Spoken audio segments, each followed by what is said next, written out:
Dans cette vidéo, nous allons décrypter ensemble le livre intitulé « À quand l'Afrique » de l'historien burkinabé Joseph Kizerbo. Mais en réalité, il s'agit d'un livre entretien réalisé entre Joseph Kizerbo et l'historien français René Holstein, livre publié en 2003 aux éditions Amba. Le livre a été publié conjointement en 2003 dans 8 pays africains et européens. Et il s'agit d'une compilation d'entretiens qui se sont déroulés entre 2000 et 2002, essentiellement à Ouagadougou, à Paris, à Genève et à Padoue, entre autres. Dès sa sortie, ce livre a reçu une critique favorable et a même reçu la même année, en 2003, le prix RFI Témoin du Monde, doté d'une valeur de 5 000 € et d'une campagne de promotion. Mais bien avant cela, Joseph Kizerbo avait remporté en 1997 le prix Nobel alternatif pour justement ses travaux de recherche sur les modèles originaux de développement. Que pense Joseph Kizerbo, ce grand intellectuel africain, sur le développement de l'Afrique? Comment perçoit-il la libération de l'Afrique et aussi la question des droits humains sous l'angle de l'histoire? Voici autant de questions auxquelles nous allons y répondre selon les réponses propres de Joseph Kizerbo dans le livre.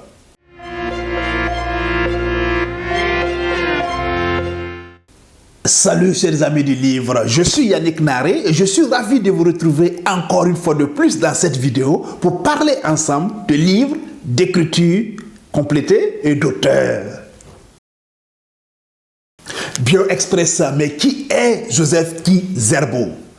Professeur Joseph Kizerbo n'est véritablement plus à présenter à une certaine catégorie de personnes, une certaine génération.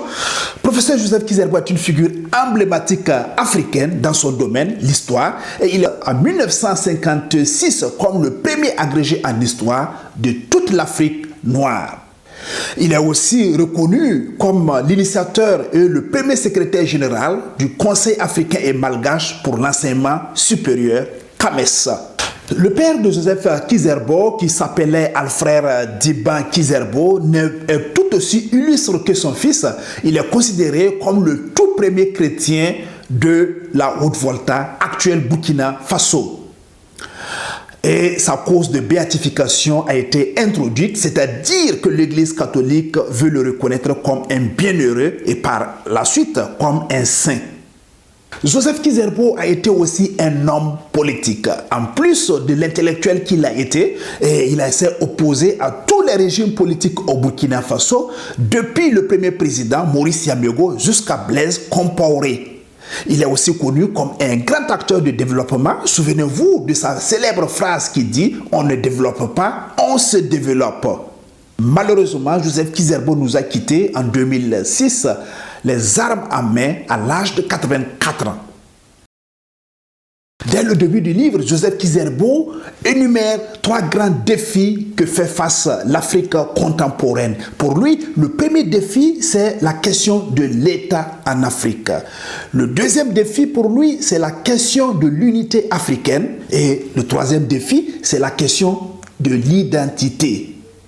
Sur la question de l'État en Afrique, Joseph Kizerbo constate malheureusement que l'État en Afrique reste un État patrimonial et un État aussi ethnique. Pour Joseph Kizerbo, l'unité africaine doit impérativement se réaliser. Il constate un dépérissement des langues africaines et appelle à des échanges culturels équitables.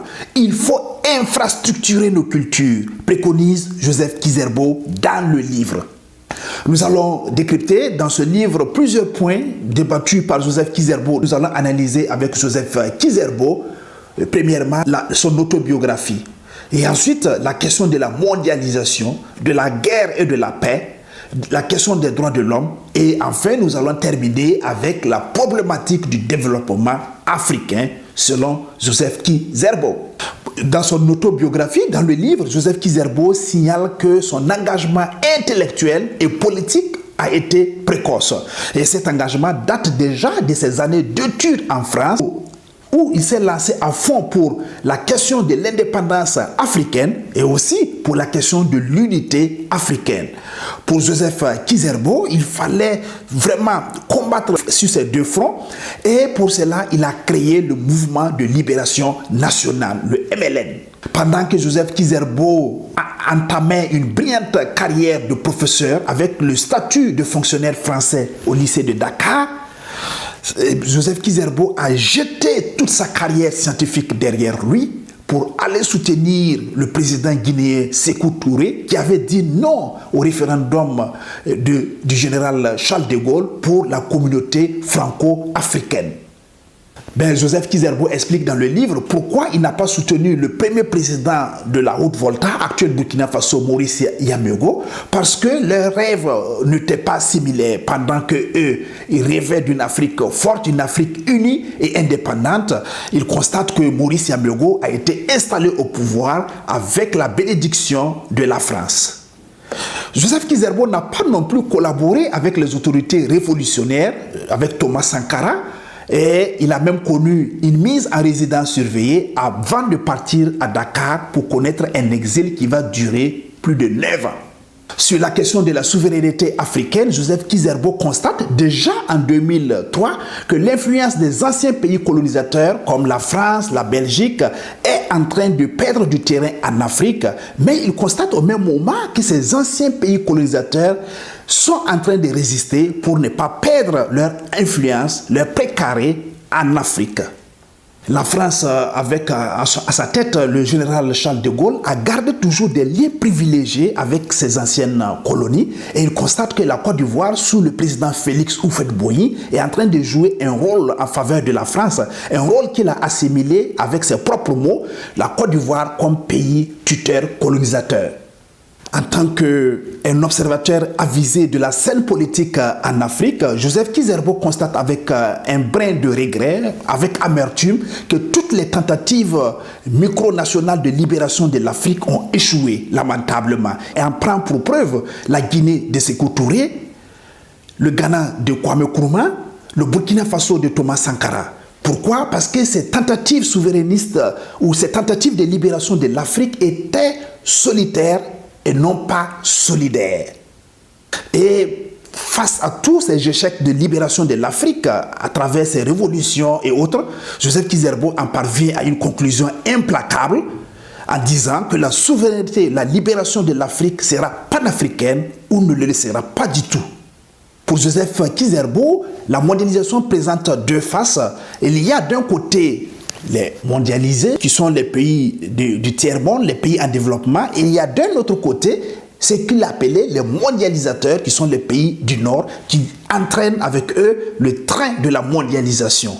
Et Joseph Kizerbo critique le capitalisme dans son livre. Pour lui, le capitalisme a contribué à fabriquer la pauvreté en Afrique. Et Joseph Kizerbo profite pour formuler une proposition en appelant au recours à un socialisme démocratique et aussi il invite à annuler purement et simplement la dette de l'Afrique. Joseph Kizerbo reste quand même pessimiste sur les guerres en Afrique. Pour lui, il ne sert à rien parce qu'on ne pourra pas mettre fin aux guerres en Afrique parce que justement, en raison de cette relation qui existe entre les guerres et la production des armes. Il dit de la même manière que les armes nourrissent les guerres, c'est aussi de cette même manière que les guerres nourrissent la production des armes.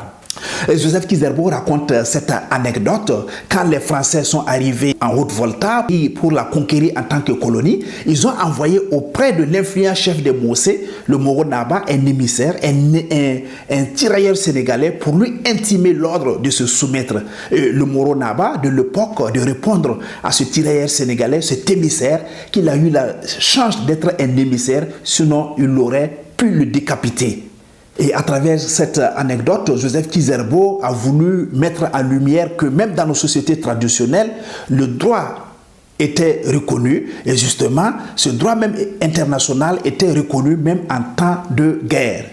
Joseph Kizerbo constate que les droits humains sont universels et pour preuve, les droits naturels existent dans toutes les cultures du monde. Pour l'historien africain Kizerbo, les premiers hommes qui ont décidé d'enterrer leurs morts, de donner des sépulcres à leurs morts, sont en quelque sorte les premiers à inventer les droits humains. Et pour lui, les droits humains ne sont pas d'essence occidentale, mais plutôt d'essence d'invention africaine. Il dit par exemple que l'Afrique traditionnelle garantissait déjà le droit à l'alimentation, le droit à l'eau, pour ne citer que ces droits-ci. Et il constate malheureusement que c'est la traite négrière qui est venue porter un coup dur au respect des droits humains en Afrique. Parce que la traite négrière est venue consacrer le droit de guerre pour faire des esclaves, et aussi une fois que vous avez capturé ces esclaves, vous avez en quelque sorte un droit de vie sur ces esclaves. Sur les cas spécifiques du statut social de la femme, Joseph Kizerbo reconnaît que ce statut social était très valorisé en Afrique traditionnelle avant la colonisation. Et c'est la colonisation justement qui est venue donner un autre statut, un statut mineur à la femme africaine. Parce que sous la colonisation, on ne recrutait pas de femmes fonctionnaires. Pourtant, dans l'Afrique traditionnelle, il y avait des femmes qui accédaient au pouvoir royal. En Afrique traditionnelle, par exemple, il y avait des femmes guerrières. Et il cite pour exemple l'armée du royaume d'Abomey, où vous aviez des femmes guerrières. Et Joseph Kizerbo, en soutenant ce statut social très revalorisé de la femme traditionnelle avant la pénétration coloniale, ne fait pas dans le complexe de supériorité par rapport aux autres cultures, notamment la culture occidentale. Au contraire, Joseph Kizerbo reconnaît avec beaucoup de lucidité que la femme traditionnelle faisait face à de nombreux autres défis, faisait face à des problèmes sociétaux, par exemple l'excision, mais il dit que même avec la question de l'excision, plus spécifiquement, il faut avoir du recul pour émettre un quelconque jugement. Pour Joseph Kizerbo, le développement n'est pas une course olympique, et pour cet intellectuel africain et homme politique africain qu'est Joseph Kizerbo, il y a trois principales conditions à remplir pour atteindre le vrai développement. La première condition est l'espace africain de développement. Et Joseph Kizerbo signale que l'intégration est une condition sine qua non nécessaire pour le développement. Et cette intégration doit atteindre tous les niveaux possibles, y compris dans le domaine de la recherche où lui-même il a évolué. Et pour que cette intégration aille vite, selon Joseph Kizerbo, il faut la bâtir sur les langues africaines. Et il cite quelques langues qui sont des langues ponts en quelque sorte selon lui, notamment le Hausa, le Dioula, le Bambara, qui peuvent servir de tremplin pour mieux intégrer l'Afrique. Et la deuxième condition, selon Joseph Kizerbo, pour un vrai développement, c'est l'éducation de tout le peuple, et y compris aussi la formation civique du peuple. Pour Joseph Kizerbo, il est très important d'éduquer le peuple, et cette condition tend même à surpasser les deux autres conditions pour qu'il y ait un véritable développement.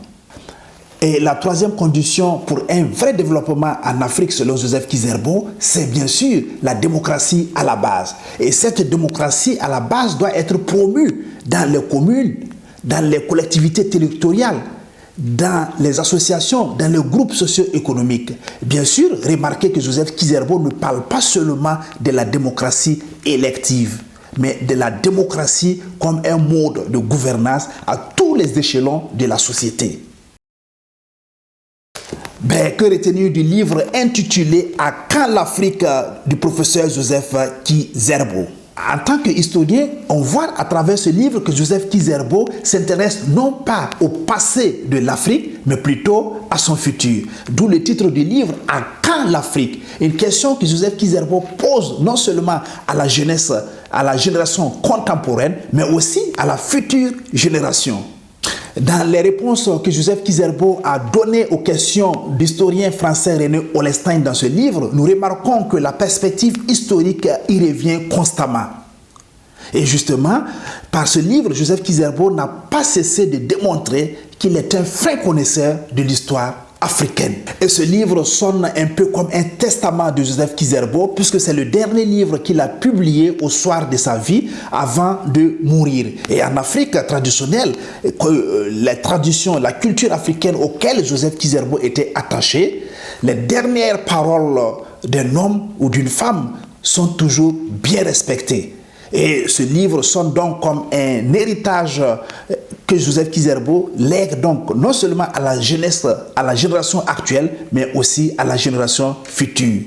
Et nous remarquons que Joseph Kizerbo, même au soir de sa vie, au soir de ses combats politiques, intellectuels, il reste toujours optimiste quant au futur de l'Afrique. Et dans ce livre, il ne manque pas de rappeler que l'unité africaine va se réaliser tôt ou tard, de gré ou de force. Malheureusement, Joseph Kizerbo n'est pas très bien connu au Burkina Faso. Et moi-même qui vous parle dans cette vidéo, je n'ai connu Joseph Kizerbo que très tardivement, après mes études universitaires en 2006. Et c'est alors que je me suis mis à dévorer avec beaucoup de passion presque tous les ouvrages de Joseph Kizerbo. Et rappelez-vous que l'ancienne secrétaire d'État française Ramayad, qui est enseignante aussi à Sciences Po, il faut le souligner, disait dans une vidéo qui est devenue virale que le livre, le classique de Joseph Kizerbo intitulé L'histoire de l'Afrique noire reste son livre de chevet et qu'il ne manquait pas de le recommander à ses étudiants en début de chaque rentrée académique. Et pour moi, avec d'autres aussi qui pensent la même chose, c'est la carrière politique de Joseph Kizerbo, notamment son opposition politique au Burkina Faso et aussi son opposition à la France qui a nui un peu à sa carrière scientifique. Sinon, Joseph Kizerbo aurait connu une brillante carrière plus que cela. Mais c'est ça aussi qui fait la marque des héros, c'est d'assumer leur carrière, c'est d'assumer leurs opinions, c'est d'assumer leurs combats. Avant de finir cette vidéo, je voulais vous recommander 3 autres ouvrages de l'auteur Joseph Kizerbo, des ouvrages que vous allez beaucoup adorer et que vous allez connaître une autre dimension de l'auteur. Le premier livre que je vous recommande, c'est l'histoire de la vie du père de Joseph Kizerbo, qui est intitulé Alfred Simon Diban Kizerbo. Et le deuxième ouvrage n'est plus véritablement à présenter car il reste un classique dans toutes les universités africaines et même au-delà et qui s'intitule L'histoire de l'Afrique noire d'hier à demain. Et enfin, un autre ouvrage écrit par Joseph Kizerbo avec d'autres auteurs et qui porte sur la thématique de l'éducation en Afrique et qui s'intitule Éduquer ou périr. C'est la fin de cette vidéo. Je vous remercie de l'avoir suivi et je vous invite aussi à laisser en commentaire vos opinions sur l'un des ouvrages de Joseph Kizerbo que vous avez lu. Et sur ce, je vous donne rendez-vous la semaine prochaine avec un autre décryptage et je vous dis à bientôt. Ciao!